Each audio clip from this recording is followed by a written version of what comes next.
হ্যাঁ আমি জানি না ওদের কি লাগবে, যা লাগবে তাই দেবো। ঠিক আছে, আমি এসআরের জন্য এসেছি। এই যে এসআরের যে হেয়ারিং হচ্ছে, এই হেয়ারিং এর জন্য এইতে সমস্ত ডকুমেন্ট নিয়ে এসেছি। ওদের যা লাগবে তাই দেবো, ওদের কি কি প্রয়োজন তাই দেবো। আমার ভাড়া যাই গরিব লোক, আর আমার কি হবে? কাছে এটা দেবো, সব দেবো। তুমি কি বাংলাদেশ চলে যাবে বলে?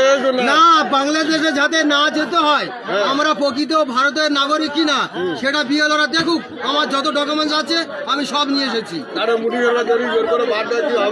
জোর করে কেউ কারোর বাদ দেওয়ার ক্ষমতা কারণ নেই। এটা আমাদের দেশ, ভারতবর্ষ, এটা আমাদের দেশ, তাই এখানে থাকতে চাই। সেই হিসাবে সমস্ত ডকুমেন্ট নিয়ে এসেছি। তাই এখানে বিএলওদের দেখাবো যে আপনার কোন ডকুমেন্টের প্রয়োজন, আপনি সেটা নিয়ে যান। ঠিক আছে, আমি জমা দিয়ে দেব। হ্যাঁ, আমি সেই জন্য নিয়ে এসেছি।